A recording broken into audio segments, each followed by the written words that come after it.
सुबह का समय था। घर में सब कुछ पहले की तरह ही चल रहा था, लेकिन माहौल में पिछले कुछ दिनों से एक अजीब सा तनाव टंगा हुआ था। जैसे सबके मन में कुछ चल रहा हो, लेकिन कोई खुलकर बोल नहीं रहा हो। रसोई में माँ चुपचाप चाय बना रही थी। चेहरे पर थकान भी थी और सोच भी। रश्मि, जो घर की सबसे बड़ी बेटी है, कमरे में बैठी बेमन से अपने कॉलेज का बैग तैयार कर रही थी, जबकि छोटा भाई राकेश मोबाइल में उलझा हुआ था। उसे आसपास की किसी चीज से कोई मतलब ही नहीं था। पिताजी बाहर वाले कमरे में अखबार लेकर बैठे थे, पर उनकी नजर अखबार पर कम और घर के अंदर चल रही खामोशी पर ज्यादा थी। माँ ने जब चाय बनाकर सबके सामने कप रखे तो किसी ने भी ठीक से धन्यवाद तक नहीं कहा। सब अपनी अपनी दुनिया में खोए हुए थे। तभी माँ ने हल्की सी आवाज में कहा, एक बात कहनी है, पर पता नहीं कैसे कहूँ। और बस इस एक लाइन ने सबकी नजरें उनकी तरफ खींच लीं। पिताजी ने अखबार नीचे रखा, रश्मि रुक गई, राकेश ने भी पहली बार मोबाइल से नजर उठाई। माँ कुछ देर चुप खड़ी रहीं, जैसे शब्द ढूंढ रही हूँ कि कैसे कहें। फिर माँ ने गहरी सांस ली और बोली, मुझे अब ये घर वैसा नहीं लग रहा जैसा पहले लगता था। पहले यहाँ हंसी होती थी, बातें होती थीं, सब एक दूसरे का हाल पूछते थे। अब तो लगता है जैसे हम सब एक ही छत के नीचे रहते हुए भी कितने दूर हो गए हैं। उनकी आवाज में दर्द था, पर वो आवाज कोई चीख नहीं थी, बस एक थकान भरा एहसास था। रश्मि ने माँ की तरफ देखा और बोली, माँ क्या हो गया आपको, क्यों ऐसे बोल रही हैं?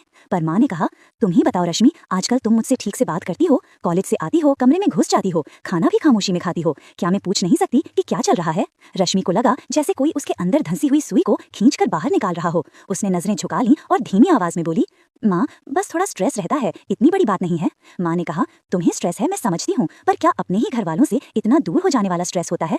राकेश ने भी बीच में बोल दिया, माँ आजकल सबका यही लाइफस्टाइल है, हर चीज को इतना दिल पर लेने की क्या जरूरत? माँ ने उसकी तरफ देखा और बोली, तुमसे क्या कहूँ राकेश, दिन भर मोबाइल में लगे रहते हो, तुम्हें तो शायद पता भी नहीं चलता कि किस दिन घर में क्या हुआ। पिताजी उठकर पास आए और बोले, बताओ आखिर दिक्कत क्या है? माँ ने थोड़ा हिचकिचाते हुए कहा, दिक्कत ये है कि मुझे लगता है कि मैं इस घर में होते हुए भी किसी की जिंदगी का हिस्सा नहीं रह गई हूँ। तुम सब इतने बदल गए हो कि जैसे तुम्हें मेरी जरूरत ही नहीं रही। मैं बस खाना बनाती हूँ, सफाई करती हूँ, काम करती हूँ, पर कोई मुझसे बात नहीं करता, कोई मेरे साथ 2 मिनट बैठकर पूछता तक नहीं कि कैसी हूँ। इतना कहते कहते उनकी आंखों में आंसू आ गए। पूरा घर एकदम शांत हो गया। कभी इतनी मजबूत दिखने वाली माँ को यूं टूटते हुए देखना किसी ने सोचा भी नहीं था। रश्मि को समझ नहीं आया कि वो क्या प्रतिक्रिया दे, उसके गले तक कुछ अटक गया। राकेश पहली बार शर्मिंदा हुआ, उसे महसूस हुआ कि माँ सही कह रही है। पिताजी भी थोड़ा असहज हो गए, क्योंकि उनको भी पता था कि कई बार उन्होंने भी काम से थककर माँ की भावनाओं पर ध्यान नहीं दिया। माँ ने आगे कहा, तुम सब सोचते हो मैं मजबूत हूँ, मैं सब संभाल लूंगी, पर मैं भी इंसान हूँ, मेरे पास भी दिल है। घर की महिलाएं बोल नहीं पाती, पर इसका मतलब ये नहीं कि उन्हें दर्द नहीं होता। ये सुनकर रश्मि रो पड़ी और बोली, माँ हमसे गलती हुई है, पर आप अचानक इतना क्यों सोचने लगी? माँ ने धीरे से कहा, क्योंकि कल रात मैं अकेले छत पर बैठी थी और मुझे लगा कि ये घर जिसके लिए मैं सुबह से रात तक भागती हूँ, उसमें मेरे लिए ही जगह कम पड़ती जा रही है। मुझे लगा जैसे मैं सबकी जरूरत के लिए तो हूँ, पर किसी के दिल में नहीं। पिताजी ने भारी आवाज में कहा, ऐसी बात मत कहो, ऐसा नहीं है। पर माँ ने कहा, अगर ऐसा नहीं है तो फिर क्यों ऐसा महसूस होता है कि मैं सिर्फ जिम्मेदारियां निभा रही हूँ, पर कोई मेरे बिना 2 मिनट भी बात किए नहीं रह सकता? ये एहसास बहुत अकेला कर देता है। घर का माहौल अचानक इतना भारी हो गया कि दीवारें तक जैसे चुपचाप सुन रही थीं।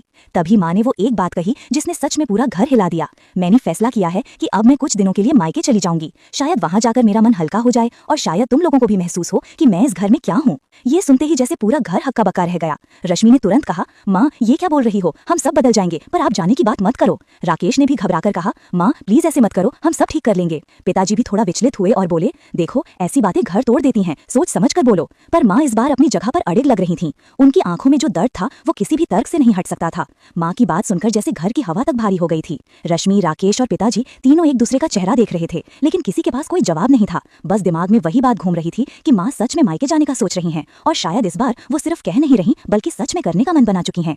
रश्मि ने माँ के हाथ पकड़ लिए और बोली, माँ प्लीज आप ऐसे कैसे चली जाओगी, घर आपका है, आप ही तो इसे चला रही हैं, अगर आप नहीं रही तो ये घर घर जैसा लगेगा ही नहीं। पर माँ ने हल्के से हाथ छुड़ाकर कहा, रश्मि बात घर चलाने या खाना बनाने की नहीं है, बात दिल की है। मैं थक गई हूँ ये महसूस करते करते कि मैं इस घर में बस एक सहूलियत बनकर रह गई हूँ। तुम सबको लगता है कि माँ है ना, सब संभाल लेगी, पर क्या किसी ने सोचा कि मुझे कौन संभालेगा? राकेश को अचानक याद आया कि कितनी बार उसने माँ को टोक दिया था, कितनी बार माँ कुछ पूछती थी और वो हाँ हाँ ठीक है बोलकर फिर मोबाइल में घुस जाता था। उसे लगा जैसे वही सबसे ज्यादा दोषी है। वो धीरे से बोला, माँ मुझसे बहुत गलती हुई है, सच में मैं अपनी ही दुनिया में खोया रहा, पर आप जाने की बात मत करो, मैं सच में बदल जाऊंगा। माँ ने उसकी तरफ देखा, आंखों में नरमी तो थी पर दर्द अभी भी था। उन्होंने कहा, बदलने की बातें हम सालों से सुन रहे हैं राकेश, पर असल में होता क्या है, 1-2 दिन सब ठीक रहता है और फिर वही पुराना माहौल। घर प्यार से चलता है, सिर्फ जिम्मेदारियों से नहीं। पिताजी ने पहली बार थोड़े नरम लहजे में कहा, देखो तुम जो कह रही हो वो गलत नहीं है, शायद हमसे भी कई बार चूक हुई है, पर इससे घर छोड़कर जाने की जरूरत नहीं है। माँ ने उनकी तरफ देखा, उस नजर में शिकायत भी थी और लंबा जमा हुआ दर्द भी। वो बोली,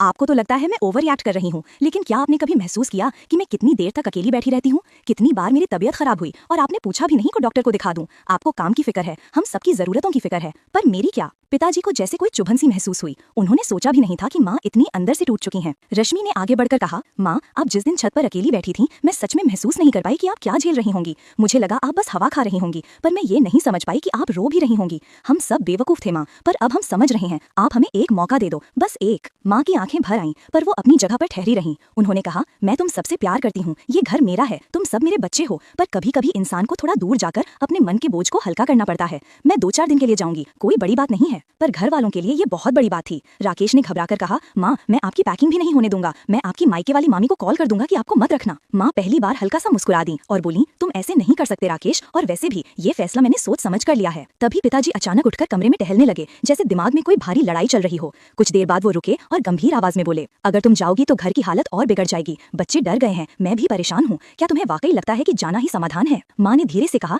नहीं समाधान नहीं, पर एक जरूरी कदम है। शायद मेरी गैर मौजूदगी तुम्हें सबको महसूस कराए कि मैं सिर्फ एक काम करने वाली मशीन नहीं हूँ, मैं आपकी पत्नी हूँ, इन बच्चों की माँ हूँ, और मेरी भी भावनाएं हैं। रश्मि के आंसू रुक ही नहीं रहे थे। वो बार बार कह रही थी, माँ आपको कुछ भी कर लो पर जाने मत दो, हम सब मिलकर चीजें सुधार लेंगे। आपकी कसम, मैं रोज आपके साथ बैठकर बात करूंगी, जो भी आपको बुरा लगता है मैं उसे ठीक करूंगी। राकेश भी बोला, मैं भी फोन कम इस्तेमाल करूंगा, आपसे बात करूंगा, आपकी मदद करूंगा, बस आप जाओ मत। पर माँ के मन में जो महीनों की उदासी जमा थी वो इतनी जल्दी घुलने वाली नहीं थी। उन्होंने कहा, तुम लोग अभी डर के कारण ये सब बोल रहे हो, असल बदलाव तब होता है जब डर नहीं बल्कि समझ हो। मुझे बस थोड़ा समय चाहिए, अपने लिए, अपनी सोच के लिए। रश्मि ने माँ के पैरों में बैठते हुए कहा, माँ अगर आप चली गई तो घर बिखर जाएगा, आप जानती हो आप ही वो धागा हो जो हम सबको जोड़ कर रखता है। माँ ने उसके सिर पर हाथ फेरा और बोली, अगर मैं इतनी जरूरी हूँ तो फिर मेरे रहते कोई ये क्यों नहीं दिखाता? घर में सन्नाटा छा गया, लेकिन ये सन्नाटा अब पहले वाले दर्द वाला नहीं था, बल्कि एक डर, एक बेचैनी और एक गहरी रियलाइजेशन का था। इतनी देर में माँ ने धीरे धीरे अपना पर्स निकाला और उसमें कुछ जरूरी चीजें रखने लगी। ये देखकर घर वालों के दिल बैठ गए। पिताजी ने आगे बढ़कर उनका हाथ पकड़ लिया और बोले, कम से कम इतना तो सोचो कि जो घर तुम छोड़ कर जा रही हो वो तुम्हारे बिना खाली हो जाएगा। हम सब गलती कर सकते हैं, पर क्या रिश्ते गलती सुधारने का मौका नहीं देते? माँ ने कहा, मौका तो देना चाहिए, पर आपने कभी मौका लिया भी तो नहीं, हमेशा टालते रहे। मैं जो महसूस कर रही हूँ उसे कम कर पाना मुश्किल है। तभी अचानक रश्मि ने कहा, माँ अगर आप जाना चाहती हैं तो जाइए, पर क्या मैं भी चल सकती हूँ? मैं भी थोड़ी देर आपके साथ रहना चाहती हूँ। माँ चौंक गई, बोली, नहीं बेटा, ये मैं अकेले करने जा रही हूँ, ताकि मुझे समझ आए कि मैं सच में किस कमी से परेशान हूँ। ये सुनकर रश्मि फिर रो पड़ी। पिताजी ने माँ को समझाने की बहुत कोशिश की, पर माँ ने बस इतना कहा, मैं जा तो रही हूँ पर हमेशा के लिए नहीं, शायद ये कुछ दिन हम सबके लिए अच्छे साबित हों। तभी माँ ने एक ऐसा वाक्य कहा जिसने पूरे घर को अंदर तक हिला दिया, अगर मैं आज नहीं गई तो शायद पूरी जिंदगी खुद को खो दूंगी।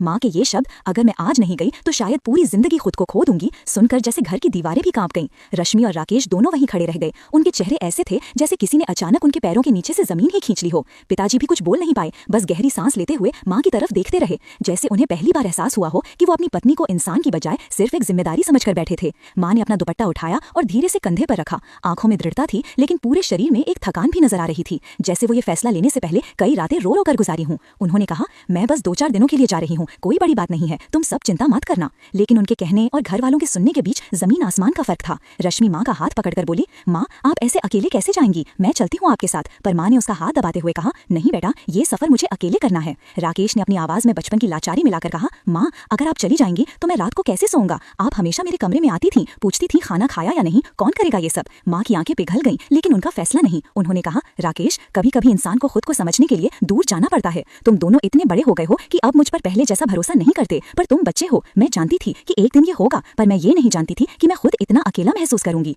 पिताजी आगे आए और कोमल आवाज में बोले, अगर तुम जाना चाहती हो तो ठीक है, मैं रोकूंगा नहीं, पर कम से कम इतना तो बता दो कि तुम्हें किस बात से सबसे ज्यादा तकलीफ हुई, मैं कोशिश करूंगा उसे समझने की। माँ ने उनकी तरफ देखा जैसे उन्होंने पहली बार कोई सच्ची बात पूछी हो। बोली, सबसे ज्यादा तकलीफ इस बात से हुई कि इतने साल एक घर को संभालने के बाद भी मुझे ऐसा महसूस हुआ कि मेरी भावनाओं की कोई कीमत नहीं है। मैं सिर्फ खामोशी से समझने वाली और मुस्कुराकर सब झेलने वाली इंसान नहीं हूँ। पिताजी ने सिर झुका लिया। शायद उनको भी एहसास हो गया था कि उन्होंने कई बार माँ की परेशानी को सिर्फ मूड खराब समझकर नजरअंदाज कर दिया। तभी अचानक रश्मि ने कहा, माँ एक बात बताओ, अगर आप मायके जा भी गईं तो क्या वहाँ आपको वो मिलेगा जो यहाँ नहीं मिल रहा? माँ ने हल्के से मुस्कुराते हुए कहा, नहीं रश्मि, वहाँ कुछ नया नहीं मिलेगा, पर शायद वहाँ जाकर मैं खुद को सुन सकूंगी। यहाँ तो मैं इतने शोर में घिरी रहती हूँ कि अपने दिल की आवाज तक नहीं सुन पाती। ये सुनकर घर वालों ने पहली बार समझा कि शोर सिर्फ आवाजों से नहीं बनता, कभी कभी उम्मीदों, शिकायतों, गलतफहमियों और मजबूरियों का भी शोर होता है जो इंसान को अंदर से तोड़ देता है। माँ ने पर्स बंद किया, कमरे से बाहर निकली और दहलीज के पास आकर रुक गईं, जैसे वो खुद भी आखिरी बार सोच रही हों कि जाना सही है या नहीं।